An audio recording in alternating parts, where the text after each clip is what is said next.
Alright mga kaibigan, ako isang maulap at maulan na Martes ngayon mga kaibigan, Enero 8. At katulad nung sinabi natin kahapon ay dapat mag-ingat tayo mga kaibigan dahil yung isang low pressure area ay posibleng maging bagyo.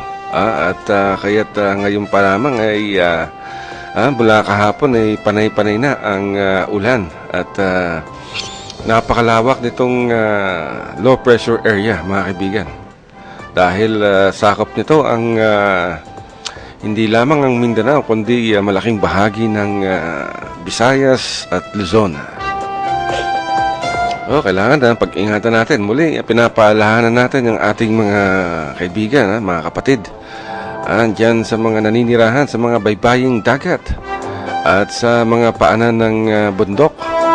Iwasan natin ang lugar na yan pag at ganun din mga kaibigan dun sa mga nasa tabing ilog, yung mga mangingisda natin at yung maliit na mga sasakyang pandagat. Iwas muna tayo pag malakas na ang ulan. Yung mga nasa mga lugar na binanggit natin kailangan lumikas muna tayo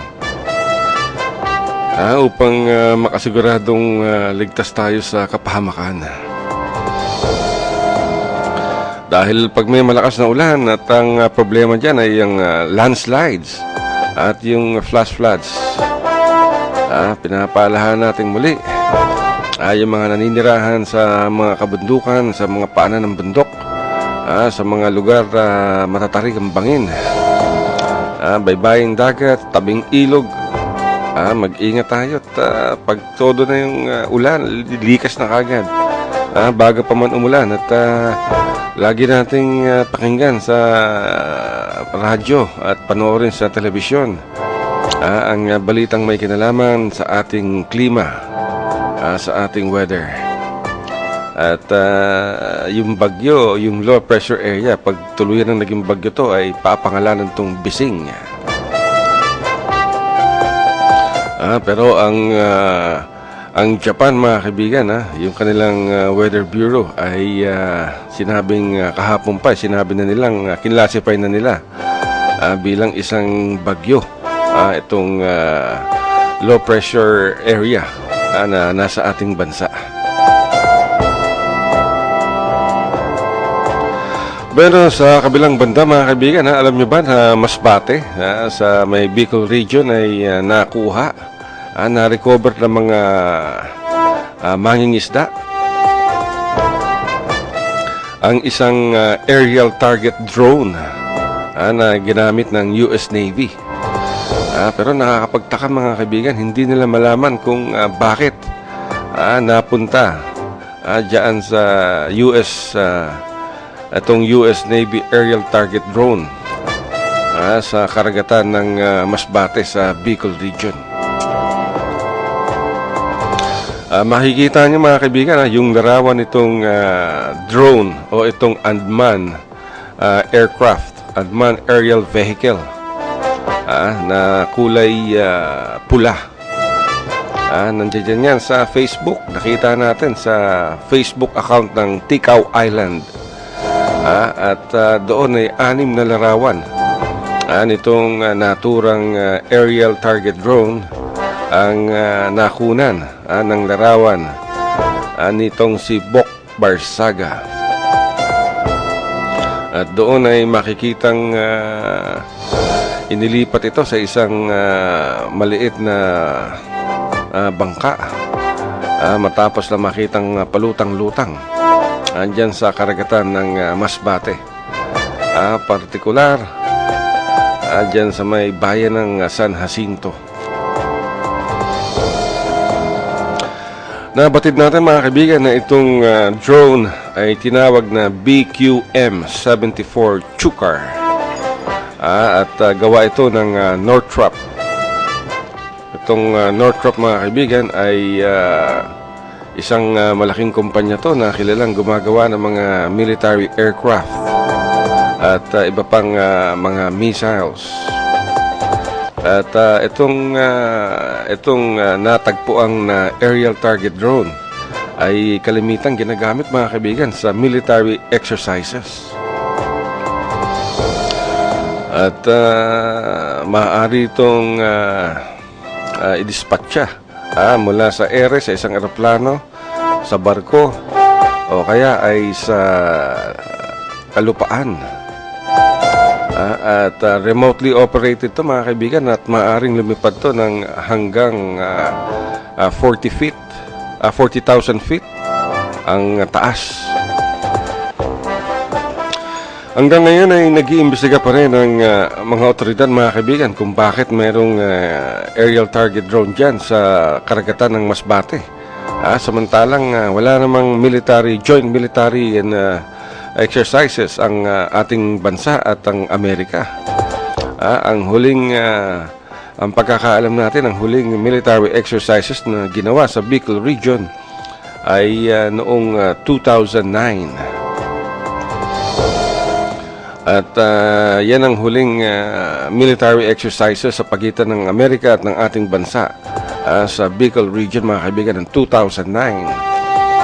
Pero ang pinakahuli at latest na war games na ginawa naman ng bansa, ng dalawang bansa ay dyan naman sa naganap sa Zambales, di ba? Makikita nyo dyan, di ba? May mga balita na sa mga larawan sa pahayagan at sa telebisyon na maraming mga submarines ang nagdaungan dyan sa Zambales. At yung latest na war games ay ginawa dyan sa Zambales, sa Nueva Ecija, sa Tarlac, Cavite, Palawan. Last year lang yan mga kaibigan, 2012. So nagtataka ngayon sila paano nagkaroon ng US Navy aerial target drone dyan sa Masbate.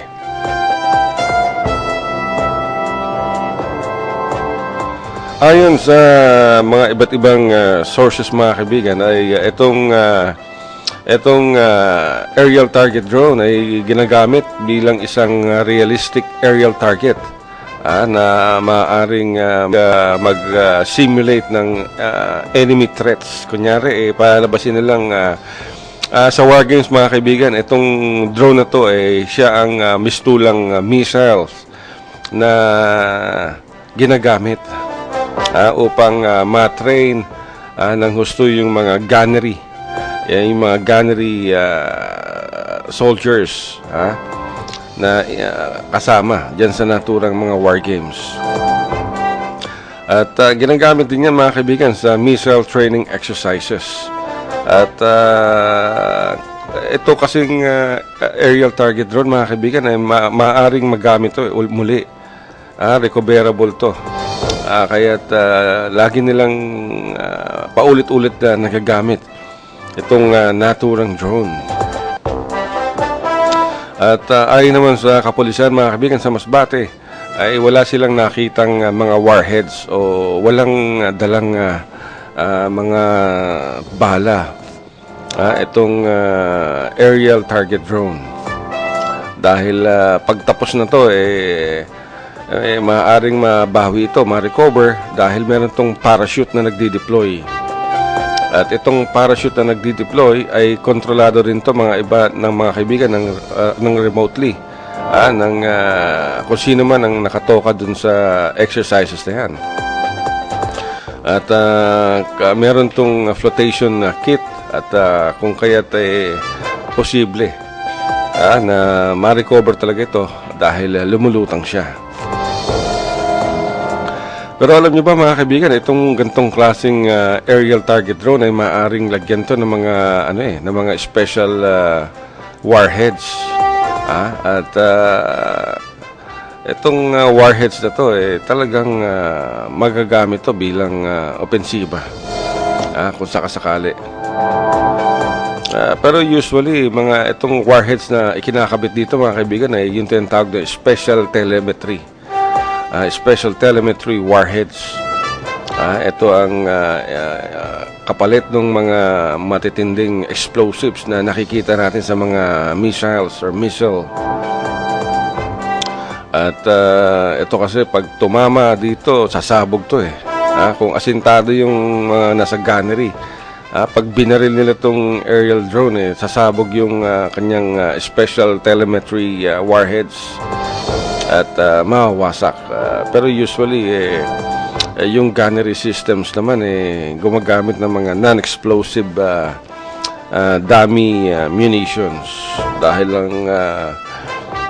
ang aim nila dito sa gunnery system ay yung ma-target kagad yung mga moving drones o moving targets.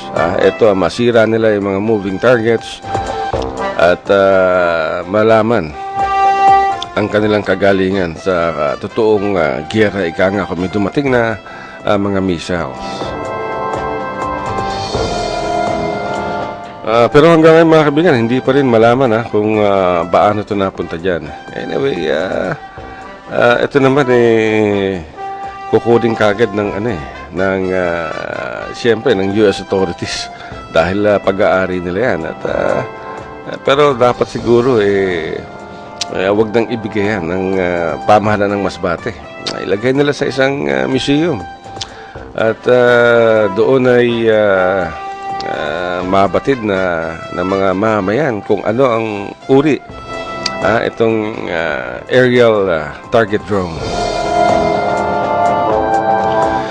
Bueno, sa ibang banda mga kaibigan ay nanawagan ng umapila itong Migrante Middle East sa iba't ibang opisyal sa buong mundo na may mga nasa diplomatic post at sa mga embassies na maging non-partisan at apolitical sa conduct nitong overseas absentee voting. Usually mga kaibigan, itong overseas absentee voting ay ginagawa to halos isang buwan bago ang halalan sa ating bansa. Ito ay upang mabigyan ng sapat na panahon yung ating mga dakilang overseas Filipino workers na makaboto ng kanilang mga bagong opisyal ng ating bansa. Ay sinabi nitong si John Leonard Monterona mga kaibigan, yung regional coordinator ng Migrante Middle East, na lahat ng empleyado, opisyal ng Philippine embassies at konsulada sa buong mundo ay dapat masiguro nila na yung overseas absentee voting ay magiging honest at fraud-free.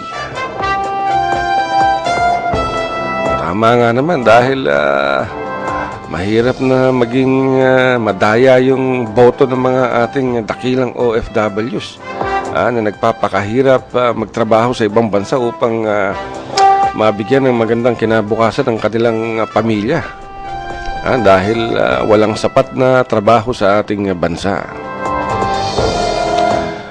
Pero may proposal itong si Commissioner Lucianito Tagle ng COMELEC na ang proposal nito ay ilagay yung 5 areas dyan sa abroad sa Middle East na ilagay sa automated elections system. Ang rekomendasyon ni Tagle mga kaibigan sa COMELEC and Bank ay ang pagsama ng Abu Dhabi, Dubai, Kuwait, Jeddah at Riyadh sa automated elections system. Kung matatandaan niyo mga kaibigan, kasama sa automated election systems ang bansang Singapore at Hong Kong. Sa katunayan, nung nakaraang halalan ng 2010 ay itong Singapore at Hong Kong ay isinailalim to sa automated election system. Dahil napakadaming OFWs dyan. Base sa COMELEC records mga kaibigan ay ang registered na overseas absentee votings sa Abu Dhabi ay umaabot mga OFWs na rehistradong bumoto ay umaabot sa mahigit 21,000. Sa Jeddah naman ay 42,000. Wow! Sa Kuwait ay mayroong 28,000 registered voters ng mga Pilipino. Sa Dubai naman ay 30,000 mahigit na 30,000 ang ang registered voters. At ang pinakamataas sa lahat, mga kaibigan, ay ang Riyadh sa Saudi Arabia na merong registered na 62,509 OFW voters. Pero sinabi naman ni John Leonard Montero na, mga kaibigan, na wala namang problema ang pag-conduct ng itong automated elections. Pero kailangan lang talagang masiguro na talagang walang hawsyaw o hokus o pandadaya o hokus-pokus o pandaraya sa eleksyon na kapalulooban itong mga OFWs. So ito ang dapat tutukan ng migrante talaga, at ito ang kanilang ginagawa. Hindi naman nila papayagan at lalong hindi papayag ang mga OFWs, mga kaibigan, na magamit sila o madaya sila. Dahil alam nyo, talagang nagpapakahirap itong mga OFWs, at dapat lamang na makaboto sila upang mabigyan ng katuturan yung kanilang paghihirap. Kung ayaw na nila sa mga kasalukuyang opisyal ng pamahalaan, sa Senado, sa Kongreso, ano pa, di ba? Kailangan palitan na.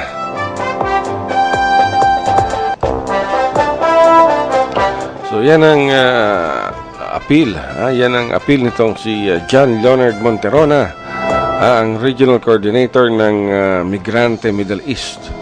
By the way, mga kaibigan, yung migrante ay isang party list group na to, at kasama sila sa darating na halalan sa Mayo. At nasisigurado kong mananalo tong party list ng migrante dahil napakadaming itong ginawang tulong sa OFWs, napakadaming inasistihan. At natitiyak ko na malaki ang suportang makukuha nitong Migrante Middle East, hindi lamang sa bansa, sa ating bansa, kundi maging sa buong mundo. Dahil yung Migrante Party List, ang isinusulong niya, mga kaibigan, ay ang karapatan ng bawat OFWs, ang kanilang kaligtasan sa kanilang mga lugar na pinagtatrabahuhan. So, mabuhay ang Migrante Party List. At sana suportahan natin, mga kaibigan, ang adhikain nitong Migrante Party List.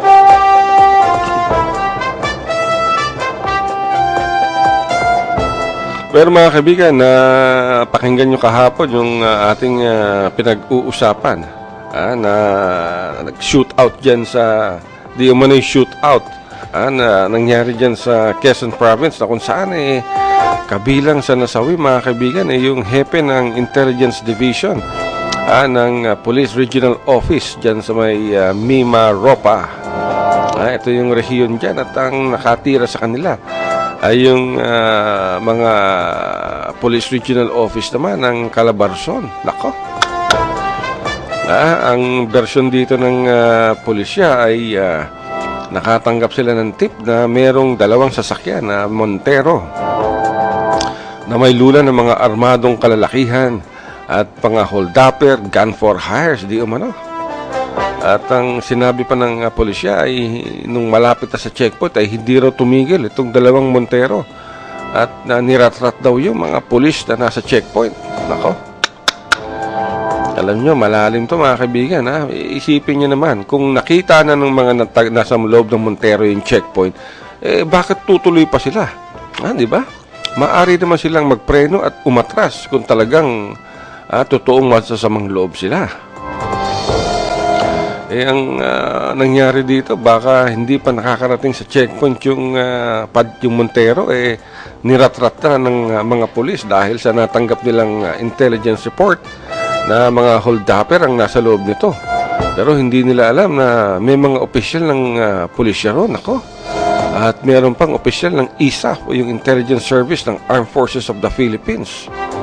13 ang patay, mga kaibigan. At ang kasama dyan, itong isang superintendent o police colonel na hepe nga ng Intelligence Division. Pero tiniyak naman nga, at ngayon mga kaibigan, patuloy ang investigasyon ng Armed Forces of the Philippines at ng Philippine National Police. At ang sinasabi ngayon ng mga kaanak ay talagang salvage to, rub out at hindi shoot out. At tiniyak naman ngayon ng pamunuan ng PNP na walang mangyayaring whitewash o takipan sa gagawing fact-finding investigation sa nangyaring enkwentro dyan sa Quezon Province. Paano mangyayari yan? Hindi pa nagsisimula ng investigasyon, inabsuelto na kagad ng Malacanang itong mga pulis na involved dyan sa shootout. Maging ang Department of Justice, hindi pa nasisimula ng investigasyon, inabsuelto na rin. At sinabi ng Malacanang at ng DOJ, kinatiga nila yung version ng PNP dyan sa Calabarzon na inatake sila ng mga nasa loob ng itong Montero. Itong Montero, mga kaibigan, may mga specialized license plate yung mga sasakyan. At meron pang seal sa salamin ng Office of the President at ng pulisya. Nako. At sinabi kanina, mga kaibigan, ni PNP Chief Alan Purisima na aasahan daw ang patas na investigasyon para malinawan ng lahat ng mga agam-agam at duda sa nangyaring operasyon ng pulisya sa Calabarzon. Ayon pa kay Purisima ay hindi sa kanya galing ang pahayag na nagsasabing shootout at hindi rabout ang nangyari. At inamin din itong si Purisima, mga kaibigan, na nakarecover ang pulisya ng 14 na mga armas. Sa 14 na armas na ito, mga kaibigan, isa lamang ang hindi lisensyado. At kung kaya pinagdududahan ng alegasyon mga gun for hire ang 3 pulis at 3 sundalong kasama sa mga napatay. Yan pala, mga kaibigan, bukod sa holdupper at gun for hire, nako, talagang malilintikan tong mga Calabarzon na PNP to. At aalabin daw sa investigasyon ang napapabalitang 100 million cash na nawawala dyan sa naturang sasakyan. Dahil may mga ulat, mga kaibigan, na itong dalawang Montero ay naglalaman to ng 100 million na salapi. Pero hindi natin mabatid kung nasaan na to dahil nung yung video makikita sa telebisyon, wala namang perang na tagpuan o nabawi sa lugar na yon. Napag-alaman pa na nakasibilyan itong si Superintendent Hansel Marantana, ang team leader ng mga nagsasagawa ng checkpoint sa naturang lugar ng maganap ang barilan.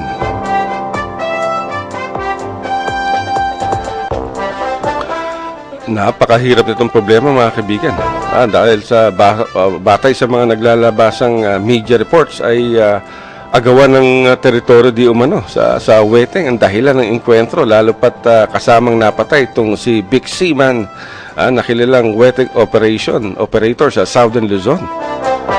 Inihag pa ni Purisima na sakaling mapatunayang may pagkakamali sa naturang enkwentro ay talagang talagang malilintikan itong grupo ni Superintendent Hansel Marantan. Nako, ayan ang hirap dyan, mga kaibigan. Kita nyo naman, napakahirap isipin. Yung hepe ng Intelligence Division ng pulisya, ng Police Regional Office, ang kasamang napatay. Kung totoo bang may kinalaman sa Weteng to, nako, itong Weteng talaga, walang ibibigay na mabuti to. Dapat lansagin ang itong illegal gambling.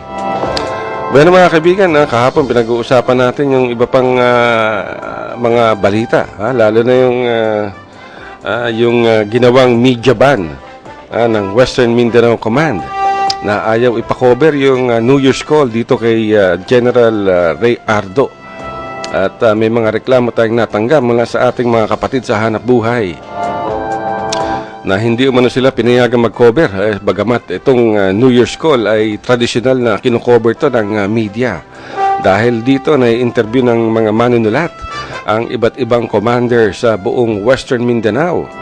Pero itong si General Ardo ay pinagbawal umano ang coverage ng media dyan sa West Mincom sa Zamboanga City. Itong the other day. Dahil nag-New Year's Call. Itong New Year's Call, mga kaibigan, ay ito ang pagkakataon sa isang taon ay ito ang parang nagsisilbing courtesy calls ng mga different military commanders sa kanilang hepe sa West Mincom. Sa katauhan itong si bagong hepe na si General Ray Ardo na umupo bilang Western Mindanao Command Chief noong Oktubre. Pero mula noon hindi pa rin ito nakikipag-usap sa media. At wala rin natatanggap na press release o news release o anumang pahayag. At maraming nagaganap sa AOR nitong si General Ardo, na dating commander ng 6th Infantry Division sa Maguindanao. Pero ngayon marami ang nagulat dahil sa biglang pagbabago di umano ng kanyang ugali.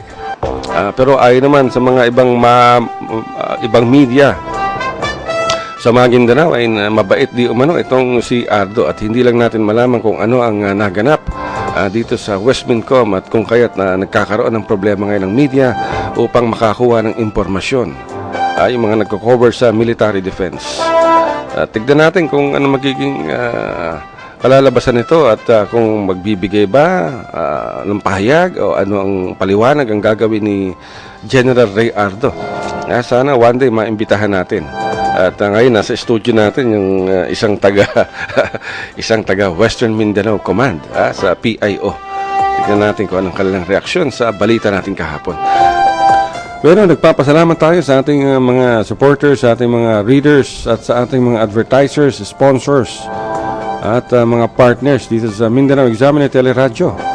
Meron itong teleradyo, mga kaibigan, ay napapakinggan ng live every 10 o'clock in the morning sa MindanaoExaminer.com at sa livestream.com/Mindanao Examiner.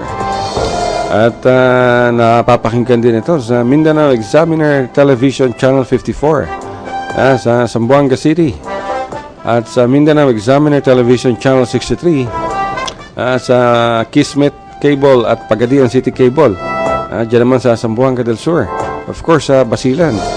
At kung gusto nyong magpalagay ng mga television ads, ay maaari nyo kaming tawagan. At makikita nyo ang aming numero sa ilalim ng inyong television screen. O sa 062-992-5480. At siyempre, bukod sa telebisyon at sa Mindanao Examiner Teleradyo, yung website natin, mga kaibigan, yung MindanaoExaminer.com, umaabot yan ng 2 million hits every month. Ibig sabihin niya, mga kaibigan, 2 milyon ang tumingin, nagbasa ng balita, tumingin ng litrato, nanood ng video sa website ng MindanaoExaminer.com. 2 million hits nung nakaraang Agosto, mga kaibigan. At siyempre, yung ating weekly regional newspaper, yung Mindanao Examiner newspaper, mga kaibigan, isang weekly regional newspaper to na nagsisirculate sa malaking bahagi ng Mindanao. At siyempre, yung ating Mindanao Daily Newspaper, naman, mga kaibigan, araw-araw. At ang ating Business Week Mindanao, sa lahat ng inyong publication, whether sa telebisyon, sa ating mga pahayagan, ang Mindanao Examiner Weekly, ang Mindanao Daily Newspaper, at ang Business Week Mindanao. Pag kailangan nyo ng advertisements, publications, lahat ng uri ng publications sa dyaryo, maaari kayong tumawag sa 062-992-5480 sa lahat ng inyong advertisements. At siyempre, nagpapasalamat kami uli sa inyong lahat, sa mga nagbabasa, bumibisita sa amin araw-araw, nakikinig sa Mindanao Examiner Teleradyo, at ang ating mga sponsors, partners. Maraming salamat po sa inyong lahat sa patuloy ninyong suporta sa Mindanao Examiner. Pero mga kaibigan, wala na talaga tayong oras. Sagad na tayo sa ngalan ng aming direktor, si Greg Lianya, sa lahat ng buong buo ng Mindanao Examiner. Ito pong muli inyong abang lingkod, alas 5 pa lamang, nagsasabing Bye-bye!